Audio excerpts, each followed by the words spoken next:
It's not done yet. Tensions in the Venezuela-Guyana region are on the rise. The Royal UK Navy has dispatched HMS TRENT to back Guyana, prompting Venezuela to conduct military exercises in response. As if that weren't sufficient, Guyana has sought assistance from the US, leading to an announcement of bolstering Guyana's defense forces. But China and Russia are poised to get involved, supporting Venezuela and turning the region into a hotspot for a new battle for oil. Today's video will dive into all the details and recent developments. The main conflict between Guyana and Venezuela revolves around the Essequibo region, a vast territory encompassing over 2/3 of Guyana's landmass. Venezuela claims this region, also known as Guyana Essequibo, as part of its historical Spanish colonial borders. However, Guyana maintains control based on an 1899 arbitration award that settled the dispute in its favor. Tensions have simmered for decades, but recent escalations stemmed from two key factors. First is the discovery of oil. The discovery of significant oil reserves in the Essequibo region during the 2010s intensified Venezuela's interest in claiming the territory. Its own economy was struggling, and controlling resource-rich Guyana Essequibo appeared financially beneficial. Secondly, in October 2023, Venezuela held a controversial referendum asking citizens if they supported establishing a state within the disputed territory. Guyana denounced this as a unilateral act undermining the agreed-upon Geneva Agreement in 1966, which stipulated joint efforts to resolve the dispute peacefully through the UN Secretary-General's good offices. This action angered Guyana and raised fears of potential Venezuelan aggression. While both parties pledged not to use force in a recent December 2023 meeting, the situation remains fragile. The International Court of Justice is now involved at Guyana's request, further complicating the issue. But the conflict is simmering. And this is evident from the recent exercises and the arrival of a UK warship. The air cracked with unease as a British warship, the HMS TRENT, steamed into Guyana's waters on December 29th, a move interpreted by Venezuela as a brazen display of support for its smaller neighbor. The UK Defense Ministry said that the ship was visiting Guyana as part of a series of engagements in the region and that the vessel would conduct training exercises with Guyana's military. Surprisingly, HMS TRENT is a patrol and rescue ship that was recently used to intercept drug traffickers off the west coast of Africa. It can accommodate up to 30 sailors and a contingent of 18 Marines, and is equipped with 30mm cannons and a landing pad for helicopters and drones. And Venezuela felt threatened. Just a day prior, President Nicolas Maduro had ordered a large-scale military exercise near the Essequibo border, mobilizing over 5,600 troops in a show of force. This tit-for-tat escalation sent shockwaves through the region.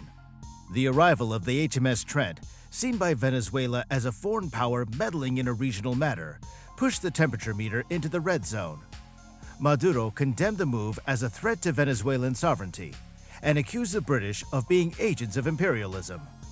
Meanwhile, Guyana maintained that the ship's presence was part of routine training exercises with its long-standing security partner and posed no threat to Venezuela. Amidst the escalating rhetoric and military flexing, international voices called for restraint. The UN Secretary-General urged both countries to de-escalate tensions and prioritize dialogue, while regional players like Brazil expressed concern and urged a return to diplomatic channels. However, the December events laid bare the fragile nature of the existing détente, raising crucial questions about the future of the dispute and the potential for conflict. Several key factors underpin this recent escalation. Firstly, the economic desperation gripping Venezuela under Maduro's regime has emboldened him to adopt a more assertive stance on the Essequibo issue, viewing it as a potential bargaining chip and source of nationalistic fervor. Secondly, the discovery of oil has added a powerful economic layer to the border dispute, making the stakes even higher for both nations. And lastly, the involvement of external actors like the UK, however well-intended, injects a complex layer of geopolitical considerations that further complicates the already volatile situation. Moving ahead, the alarm bells have rung as the United States is about to enter the conflict. Now, if you like what you see, do subscribe to the channel and like the video. Guyana's government has reached out to the United States for help in strengthening its military capabilities, a move that comes against the backdrop of escalating tensions with neighboring Venezuela over a long-standing territorial dispute. The announcement follows a two-day meeting between top Guyanese officials and Daniel P. Erickson, the U.S. Deputy Assistant Secretary of Defense for the Western Hemisphere, who traveled to Guyana to discuss defense and security partnerships. The United States will help Guyana create a more organized and better equipped military in the coming months, Erickson said at the conclusion of the talks, without providing specifics. He also assured continued visits from U.S. security forces and specialized training teams throughout 2024. Guyana's request for assistance reflects its desire to modernize its defense apparatus, with a particular focus on expanding its capabilities and scope, as well as bolstering its cybersecurity. Notably, the U.S. and Guyana conducted joint overflights near the border region with Venezuela during the recent period of heightened tension leading up to the Venezuelan referendum on establishing a state within the disputed Essequibo territory. Additionally, Guyana has a history of hosting joint military exercises with the U.S. and other Caribbean nations, most recently in July 2023.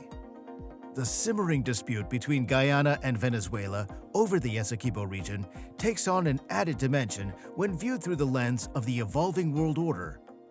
What might appear as a localized territorial spat acquires global significance with the involvement of major players like China, Russia, and OPEC, and the potential for resource-driven conflict in a world already grappling with geopolitical uncertainty. Consider, for instance, the economic dimension. Venezuela, a founding member of OPEC, faces crippling economic sanctions under Maduro's regime. The Essequibo, with its newly discovered oil reserves, represents a potential lifeline for the ailing Venezuelan economy. Claiming this territory becomes not just a matter of national pride, but a desperate gambit for economic survival. This desperation makes Venezuela more susceptible to external influence from those willing to offer economic support in exchange for political leverage. Enter China, with its insatiable demand for resources and its growing clout in Latin America. China has already invested heavily in Venezuelan oil, and a stronger foothold in the Essequibo would further diversify its energy sources and tighten its grip on the region. Such a move, however, directly challenges the interests of established Western powers like the UK, whose presence in Guyana reflects its colonial legacy and its commitment to maintaining stability in the region. Russia, too, sees an opportunity in the Venezuelan quagmire. By offering military support and political backing to Maduro, Russia gains a foothold into the Western Hemisphere, challenging U.S. dominance and testing the resolve of NATO. The recent military exercises conducted by Venezuela raised the specter of Russian military advisors and equipment being deployed closer to the U.S. doorstep, a chilling prospect in the tense global climate. Essequibo's potential as a geopolitical hub further complicates the picture. With ExxonMobil making significant oil discoveries offshore, Guyana is on its way to becoming a major oil producer. This, coupled with its strategic location bordering Brazil and Suriname, transforms Guyana into a potential linchpin in South American energy politics and a gateway to the Amazon. Should the Essequibo dispute erupt into conflict, the wider economic and political ramifications could be far-reaching. So, what are your thoughts on this? Do let me know in the comments, and do subscribe to the channel and watch our video on the Venezuela-Guyana conflict.